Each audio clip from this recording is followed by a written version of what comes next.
You're listening to Sweet Talk, all things maple. I'm Aaron Whiteman, co-director of the Cornell Maple Program. Joining me from the Eline Maple Research Forest in Lake Placid, New York is my colleague and co-host, Adam Wild. Hi, Adam. Hi, Aaron. It's great to be here. Although I should be in the woods tapping trees. I'm sure you must be torn. Aren't you busy making syrup already? Oh, yes. The season ramped up really quickly here in central New York, and we had over 700 gallons of syrup made by Valentine's Day. And that's about a third of our season goal. So there's definitely a lot to do right now in the woods and the sugar house. But I wanted to take a moment to revisit the New York Winter Classic Maple Conference that was held at the On Center in Syracuse in early January. And I want to emphasize for our listeners what a great event this was. After some difficulties putting on this event during the pandemic, the conference is back and was a really great event this year. Yeah, I agree. This was a great event, and people who attended got a lot out of it. There was a good-sized trade show with lots of great vendors, and over 25 different workshops. Overall, it was great to have such a large group of maple producers, experts, and enthusiasts together in the same place again. Yeah, I agree. Do you have a favorite moment or a highlight to share, Adam? Well, I really enjoyed catching up with, maple producers that haven't seen or meeting some new producers out there. It's always great to see them and meet new people. I also really enjoyed the different panel discussions we had. How about you, Aaron? Well, despite my reputation as a wallflower, I did find time to have some great conversations with folks from Vermont, Quebec, and other places, people that I haven't seen in a while. And I found a little time on Friday night to ask some folks why they came to the conference and what they hope to learn. Yeah, I thought I saw you wandering the convention floor with a microphone. So let's go ahead and have a listen to what you were able to catch up from people. This is Aaron, and I'm here at the New York Winter Classic Maple Conference in Syracuse, New York, and spending a little time with some of the attendees, find out where people are coming from and what they're interested in learning about. It's Greg Zimfer. I'm from Attica, New York. And I came to the Maple Conference to see what new equipment might be here and to see what I can learn from the experts. Are you planning on making any changes to your operation this year? Probably not making any changes in the operation from a production standpoint. I'm looking to make some changes from a product availability to sell standpoint. Hi, my name is Nathan Williams. I'm from Tully, New York. And I came to the conference today to see all the vendors and try to check out maybe some new equipment and talk to the different vendors. And then tomorrow, obviously, it's, all the seminars and stuff. So it's good to learn from the experts in the industry. That's what I'm looking forward to. Are there any topics in particular that you're interested in? Well, as a sugar maker, I'm always interested in what's new, what's next on the horizon. Maybe a little bit of what kind of new equipment there is, just the latest and greatest. And that's also, I think one of the seminars is about, legislation. So it's good to stay up on that. Hi, I'm Peter Gregg. I am the editor and publisher of the Maple News. And we have a booth here. This is the big Maple kickoff event of the year, and it's not to be missed. So always see a lot of people that you see once a year sometimes, but it's always great catching up with folks, and I always learn something at this show. Lots of things, actually. So new equipment, new techniques. It's just a great program, and it's always a lot of fun. Hi, Aaron. Marty Wendell with Wendell's Maple and More. We're from East Concord, New York, which is about 2.5 hours west of here. And we come with Leader and enjoy talking with other producers and chat about what they know and maybe teach them a little something. And sometimes they teach me, So, yeah, it's a good thing. So we're here. My name is Missy Lieb. I'm from Ioka Valley Farm in Massachusetts, and we're out here not only for the maple ice cream, but for the seminars tomorrow. All right, so my name is Gregory Vassar from Ellicottville, New York with Ellicottville Syrup Co., and we came out here to the center of the state today to better educate ourselves. We're about a half a decade in with experience and just looking to learn more. Great, thank you. As you heard, Adam, there was a lot of enthusiasm and eagerness to learn among the folks in attendance. I think that's what's so great about these events, and the maple sugaring community. It gives everyone a chance to exchange ideas, learn, and do things better in the woods and in the sugar house. That's right. And one of the maple enthusiasts attending the conference was our very own New York Commissioner of Agriculture, Richard Ball, who was on hand to give the keynote address on Saturday. The commissioner has been a big supporter of the maple industry in New York. Let's hear what he had to say. Here are a few highlights from a longer speech delivered by Commissioner Ball at the 2024 New York Maple Conference. The audio may be edited for length or clarity. Anyway, this is a pretty great way to kick off the new year for me personally, and certainly for New York State, because your annual conference is kind of the beginning of agriculture this year, and that's pretty special. For me, maple goes back a long time. My grandparents were hillside dairy farmers in the corner of Delaware and Greene County, and back in those days it was buckets and it was a horse-drawn sleigh up to the sugar bush, and so I couldn't even see up over the evaporator, but it was a great memory, so it's kind of personal for me. Our industry is really like no other around the country. Obviously, I would argue that we got some of the best producers in the country who are not just tapping trees, but tapping into the science and the research, partnering with our friends at Cornell, the Food Venture Center over at Geneva, and the Arnott Teaching and Research Forest to make sure we're staying in front, keeping up to speed on everything.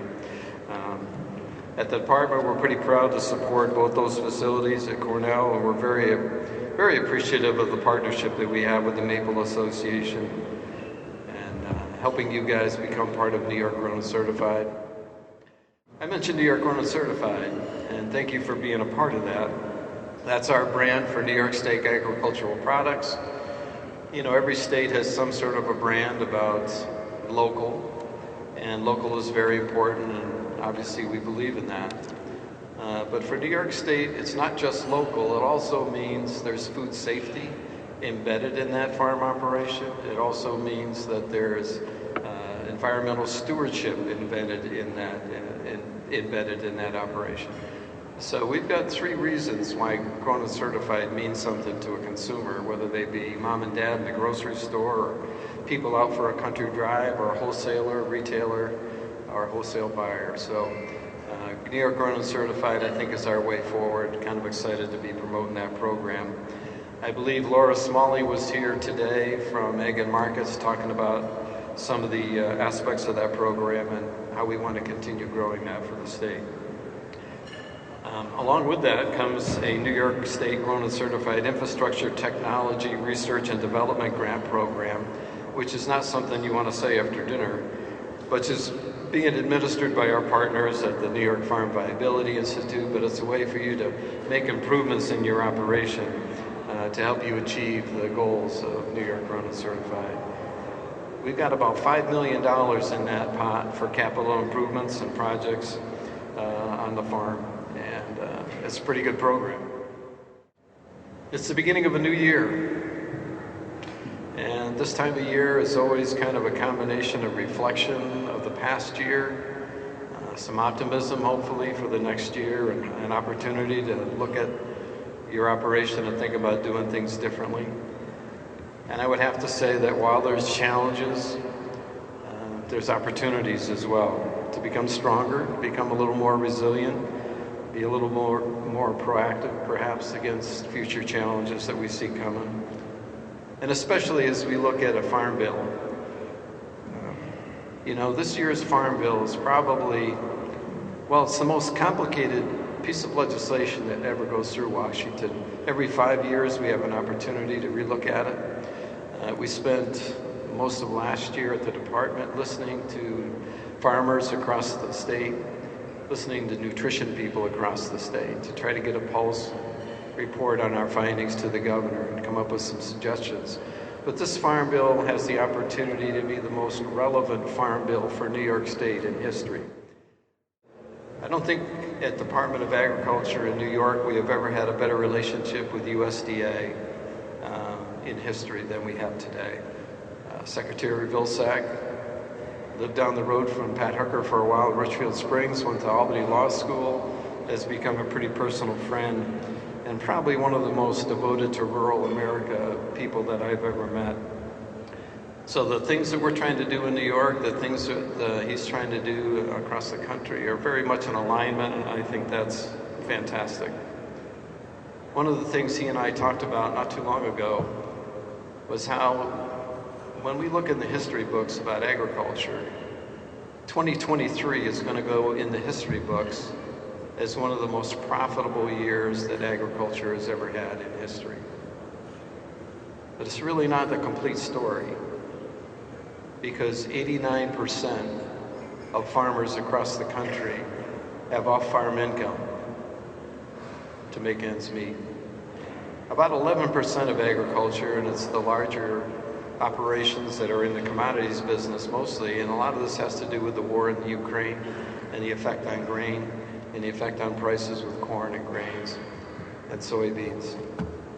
But that doesn't really tell the story when you say it was a record income year for agriculture, does it? 89% did not have a record year. 89% had off-farm income to help things go together. And 59% of those farms are actually breaking even. So what Secretary Vilsack and I talked about quite a lot was, what do we do about that? How do we change that? You know, back in the 70s and 80s, there was a concern about having enough food in the grocery stores. And so farmers were encouraged to farm fence row to fence row. But today we got to think a little bit differently. How do we look at different opportunities? How do we get more farmers participating in the economy in a better way? So to that end, I'm kind of excited about what he's thinking about. I'm kind of excited about what our governor is thinking about and what we're thinking about at the department. But when we saw climate coming at us, my grandfather worried about the weather, but I don't ever remember him worrying about climate. We have to think about that now. We've seen extremes in weather happening to us. But how can we advantage our farmers in that regard?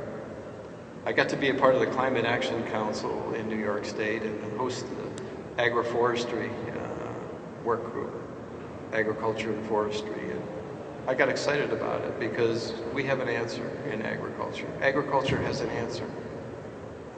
We can make things not just less bad, we can actually improve things. We can actually achieve a net zero. We can actually reduce greenhouse gas emissions. We can create energy, and we can also sequester carbon. So I'm excited about the opportunities that I see in agriculture with climate. Adam, I just want to pause here briefly to emphasize the importance of climate change. This is a major challenge to our industry, and it's something we addressed head on at this conference. Yeah, I think we all see the importance of addressing this now that we're seeing major impacts from warm weather almost every sugaring season. It's a topic we will definitely return to in next year's conference and something we'll keep researching at Cornell. Yes, definitely. Now let's hear a little more from Commissioner Ball. Altogether, we have in New York State more than $100 million of funding coming to us from USDA that we've never seen before.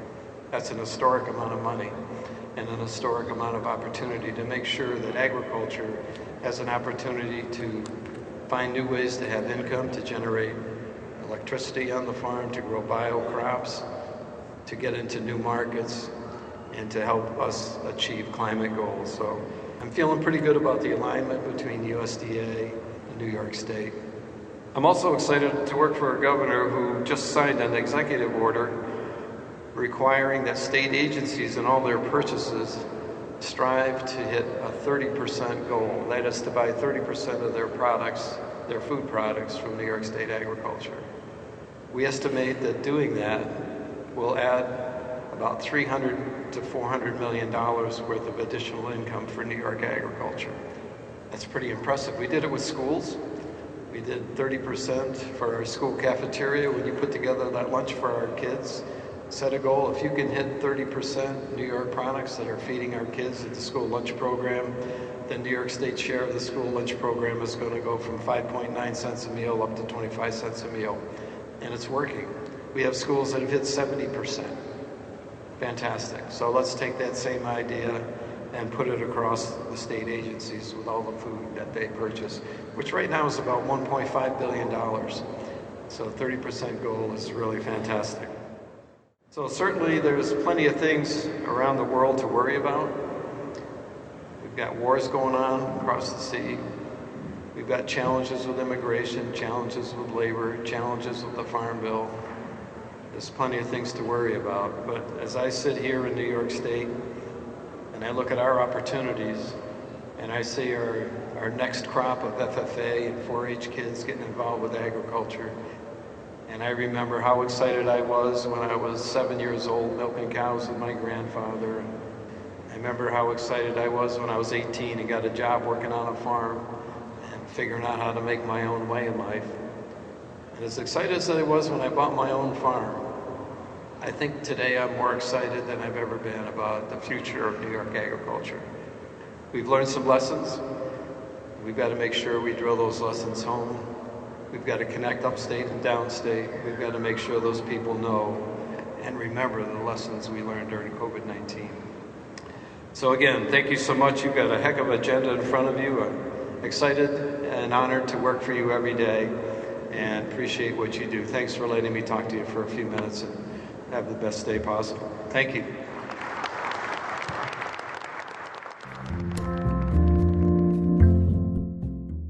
Well, Aaron, it's great to see the interest in maple from the governor's office, and it was also great to hear the commissioner end on a positive note because despite the challenges, there's a lot of opportunity for maple in the future.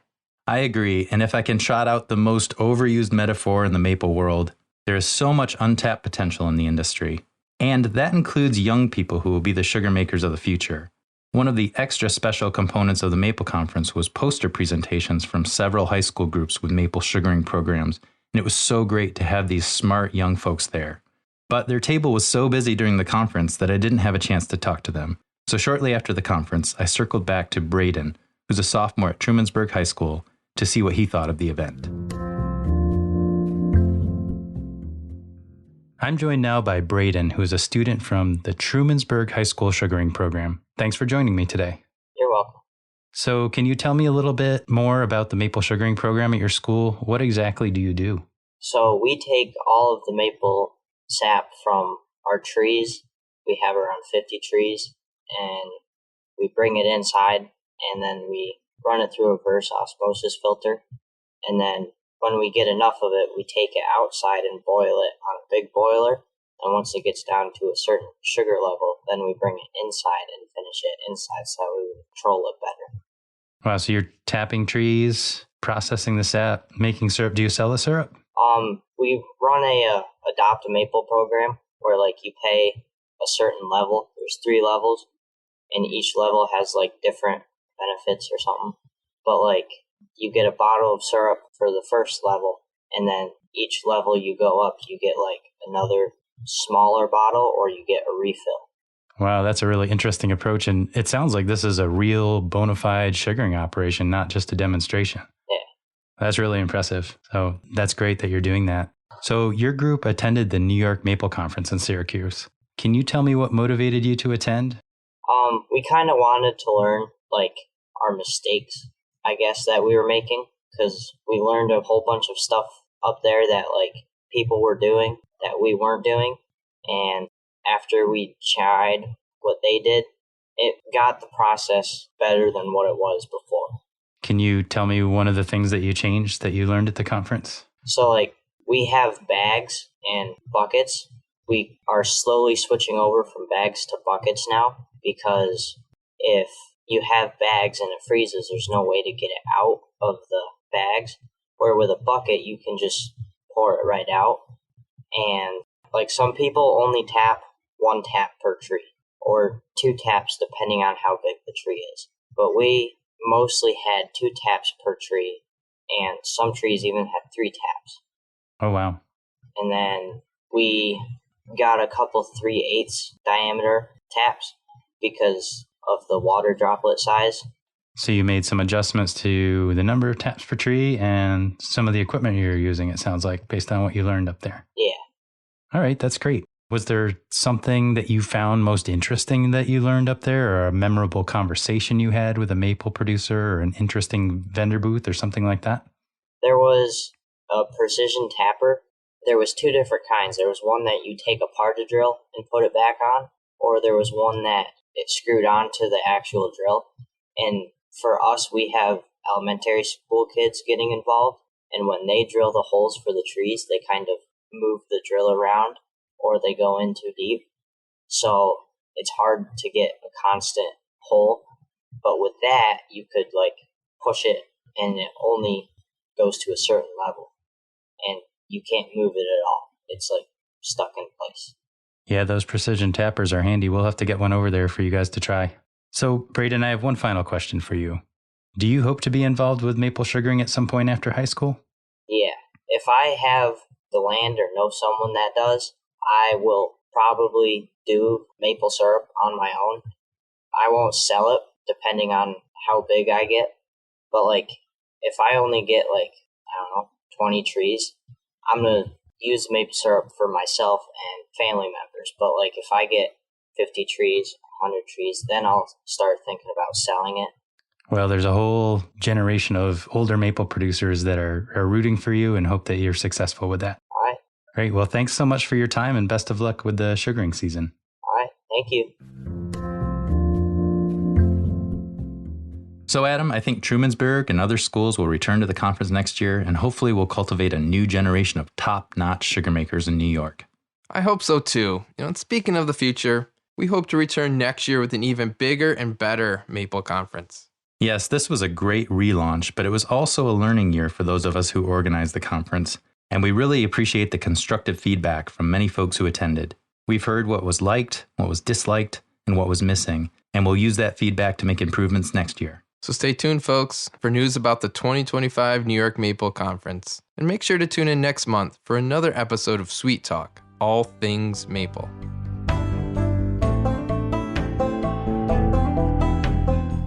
Thank you for joining us for Sweet Talk, all things maple with Aaron and Adam. Sweet Talk is produced by the Cornell Maple Program and is made possible with funding from the USDA Agricultural Marketing Service. All music is obtained from Blue Dot Sessions. For more information on all things maple, visit cornellmaple.com. Join us next time for more Maple Sweet Talk. Have a sweet day.